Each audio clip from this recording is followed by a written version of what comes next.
My boss collected money from our coworkers to buy me condolence flowers, but she gave me a $25 Starbucks gift card instead, so I made sure to make her the talk of the town.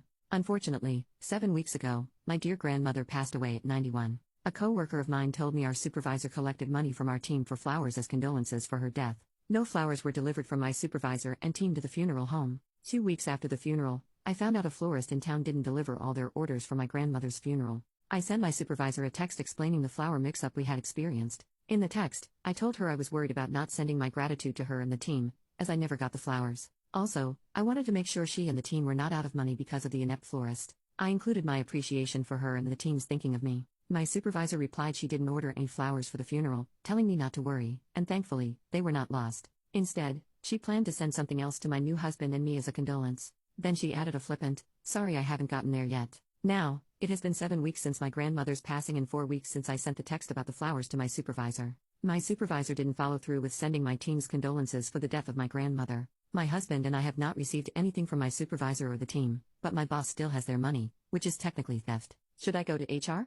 What should I say? My boss didn't take my money, but she did take my coworkers' money and didn't send their condolences. Do I tell HR I'm being treated unfairly, as my boss didn't send me condolences like she has to others? She's made sure to send prompt bereavement gestures, within 2 weeks, for my coworkers with the family losses they've experienced in the past. It's not like it's required or expected for her or my coworkers to send condolences, though it is considerate. Going to HR will worsen our already challenging relationship, and they will support her. HR will see it as personal, and she was just forgetful. She make it a small slap on the wrist, but I will pay as big as the employee who snitched on her. Do I ask her again about sending the flowers/gift? It already felt awkward when I contacted her about the flowers, especially after her dismissive response. Also, I'm unsure how to approach it because it's a gesture of caring and other people's money I'm asking her about.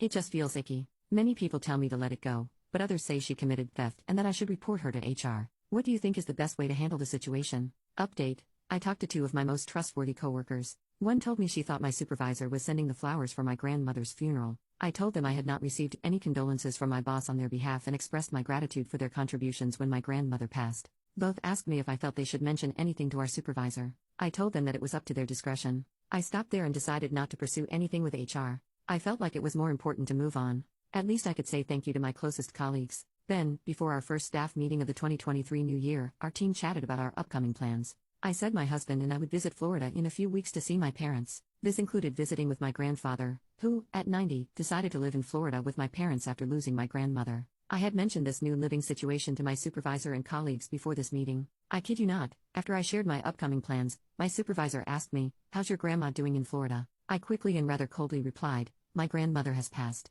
My supervisor got bright red and tried to cover her tracks by saying, "Oh yeah, I meant your grandpa." I got confused for just a moment. I said nothing more. I didn't even acknowledge her clumsy attempts to correct herself. An uncomfortably long pause of weirdness loomed over the room before conversation resumed. My most confidential coworker afterward told me how cringy it was to witness. My supervisor knew she had inconsiderately asked me about the well-being of a dead person. On top of that, she knew she was sitting on money collected to give the team's condolences for my grandmother's passing. At the beginning of March, I received a text from my supervisor stating, in a very professional manner, "I am so sorry. I just realized I have been remiss in sending a condolence gift from our team for your grandmother." Included was a $25 gift card to Starbucks. I sent the following text of gratitude to the team's texting thread: "Thank you, everyone, for the $25 gift card to Starbucks in memory of my grandmother passing in October. I appreciate the thoughtfulness." Only 5 months later, my supervisor finally produced the gift after sticking her foot in her mouth. In the end, she made good on her responsibility and promised to our team to provide a gift on their behalf.